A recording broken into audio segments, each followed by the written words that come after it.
Hello guys, मैं हूं आर्यन। आज के इस वीडियो में हम आपको सेंट्रल बैंक ऑफ इंडिया के करेंट अकाउंट के बैलेंस नॉन मेंटेनेंस चार्जेस के बारे में जानकारी देंगे। यानी अगर आप सेंट्रल बैंक ऑफ इंडिया के अगर करेंट अकाउंट यूज़ करते हैं तब आपके करेंट अकाउंट में मिनिमम कितना बैलेंस आपको मेंटेन करना होगा।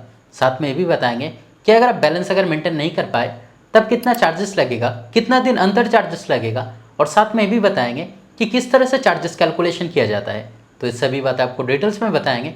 लेकिन इससे पहले अगर आप इस चैनल पर पहली बार आए तो काइंडली चैनल को सब्सक्राइब करें और वीडियो को बिना स्किप किए एंड तक ज़रूर देखें।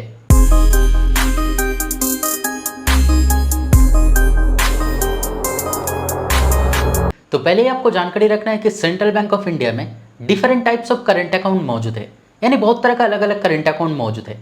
तो आज के इस वीडियो में हम पहले जानेंगे कि अगर आप नॉर्मल करेंट अकाउंट यूज़ करते हैं तब उस करेंट अकाउंट में मिनिमम कितना बैलेंस आपको मेंटेन करना होगा, और साथ में अगर मिनिमम बैलेंस मेंटेन नहीं कर पाए तब कितना चार्जेस लगेगा, किस तरह से चार्जेस लगेगा।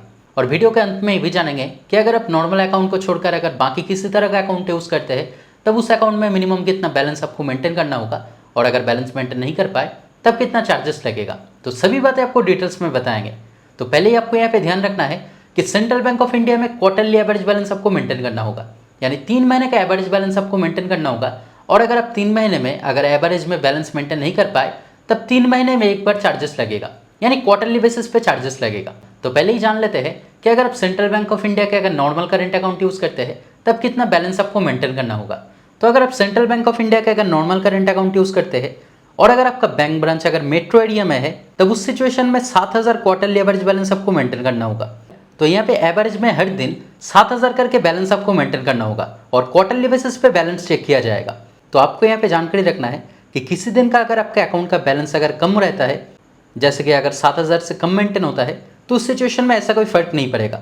लेकिन अगर आपका अकाउंट का बैलेंस अगर दूसरा किसी दिन अगर अकाउंट में 7000 से डबल रहता है, जैसे कि मान लीजिए कि किसी दिन का अगर आपका कंप्लीट अकाउंट का बैलेंस अगर कम मेंटेन होता है या फिर मान लीजिए जीरो रहता है, और दूसरा किसी दिन अगर आप 7000 की जगह अगर 14000 बैलेंस मेंटेन करते हैं, यानी अगर आप डबल बैलेंस मेंटेन करते हैं तो उसे कंप्लीट बैलेंस माना जाएगा।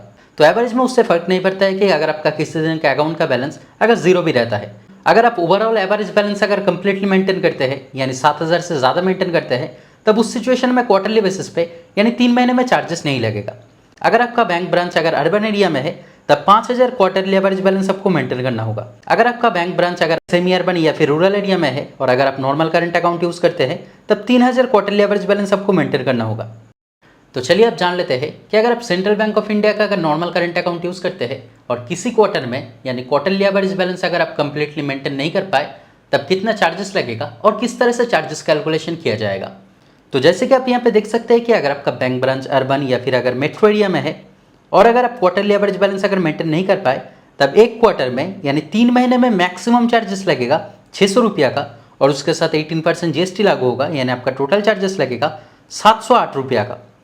तो यहाँ पे आपको ध्यान रखना है कि अगर आपका शॉर्टफॉल अमाउंट अगर कम होता है तो यहाँ पे एक और रूल्स दिया गया है कि अगर आपका शॉर्टफॉल अमाउंट अगर कम होता है तब चार्जेस कम लगेगा। तो इसे एक एग्जाम्पल के तौर पे समझते हैं। जैसे कि मान लीजिए अगर आपका बैंक ब्रांच अगर मेट्रो एरिया में है तब 7000 क्वार्टरली एवरेज बैलेंस आपको मेंटेन करना होता है। लेकिन मान लीजिए किसी क्वार्टर में एवरेज में आप 50% तक बैलेंस मेंटेन कर पाए, जैसे कि 3500 एवरेज बैलेंस आप 3 महीने में मेंटेन कर पाए, तब उस सिचुएशन में बाकी 3500 यानी बाकी 3500 जो बैलेंस आप मेंटेन नहीं कर पाए उसे ही शॉर्टफॉल अमाउंट कहा जाता है। यानी जितना एवरेज में बैलेंस आप मेंटेन नहीं कर पाए उसे ही शॉर्टफॉल अमाउंट कहा जाता है। तो यहाँ पे फ्लैट चार्जेस नहीं दिया गया है। अगर आपका अकाउंट का बैलेंस कंप्लीटली 3 महीने में जीरो रहता है तभी उस सिचुएशन में 600 रुपया और 18% चार्जेस लगेगा। तो इस एग्जाम्पल के अनुसार जैसे कि आप देख सकते हैं कि 7000 क्वार्टरली एवरेज बैलेंस आपको मेंटेन करना होता है, लेकिन जैसे कि अगर आप 50% अगर बैलेंस मेंटेन कर पाए तब उस सिचुएशन में 50% कम चार्जेस लगेगा। जैसे कि आप देख सकते हैं 600 का 50% यानी 300 रुपया, और 300 के ऊपर 18% चार्जेस लगेगा, यानी आपका टोटल चार्जेस लगेगा 354 रुपया का। ठीक इसी तरह से अगर आप सेमी अर्बन या फिर अगर रूरल एरिया में रहते हैं तब मैक्सिमम किसी क्वार्टर में चार्जेस लगेगा 200 रुपया और उसके साथ 18% चार्जेस लगेगा, यानी आपका मैक्सिमम चार्जेस लगेगा 236 रुपया का। लेकिन अगर आप कुछ ना कुछ अगर बैलेंस मेंटेन कर पाए तब उस सिचुएशन में शॉर्टफॉल परसेंटेज कैलकुलेट किया जाएगा और आपका चार्जेस अमाउंट भी कम होगा।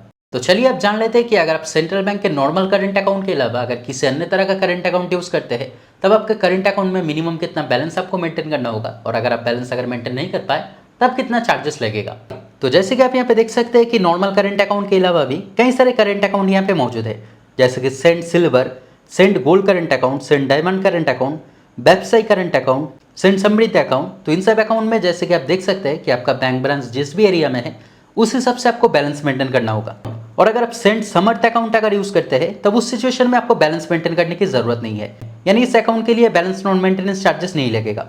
और अगर आप सेंट सक्षम करंट अकाउंट अगर यूज करते हैं तब इस अकाउंट के लिए केवल रूरल और सेमी अर्बन कस्टमर के लिए अवेलेबल है, यानी सेंट सक्षम अकाउंट मेट्रो या फिर अर्बन एरिया के लिए अवेलेबल नहीं है। तो अगर चार्जेस की बात की जाए तो जैसे कि आप यहाँ पे देख सकते हैं, यहाँ पे चार्ट दिया गया है कि अगर आप सिल्वर, गोल्ड, डायमंड, व्यवसायी अकाउंट, सेंट समृद्धि अकाउंट या फिर अगर आप सेंट सक्षम अकाउंट यूज करते हैं तब क्वार्टरली बेसिस पे कितना चार्जेस लगेगा, यानी 3 महीने में एक बार कितना चार्जेस लगेगा, और इसके साथ 18% करके जीएसटी लागू होगा। और आपके जानकारी के लिए बता दूं, charges calculation normal current account के जैसा ही है। जैसे कि हमने आपको नॉर्मल करंट अकाउंट के लिए चार्जेस कैलकुलेशन समझाया है, ठीक सेम तरह से इन सभी करंट अकाउंट के लिए चार्जेस कैलकुलेशन किया जाएगा। यानी अगर आप किसी क्वार्टर में अगर कंप्लीटली क्वार्टरली एवरेज बैलेंस अगर मेंटेन नहीं कर पाए, लेकिन अगर आप कुछ ना कुछ अगर बैलेंस फिर भी मेंटेन कर पाए, तब उस सिचुएशन में चार्जेस कम लगेगा। तो दोस्तों आज के वीडियो में इतना ही। उम्मीद करते हैं वीडियो आपके लिए हेल्पफुल रहा। अगर फिर भी कोई डाउट रहा है तो कमेंट करके ज़रूर बताएं, मैं आपका कमेंट का रिप्लाई ज़रूर करूंगा। और अगर वीडियो पसंद आए तो लाइक और शेयर करें, और इस तरह के वीडियो देखने के लिए काइंडली चैनल को सब्सक्राइब करें। Thank you.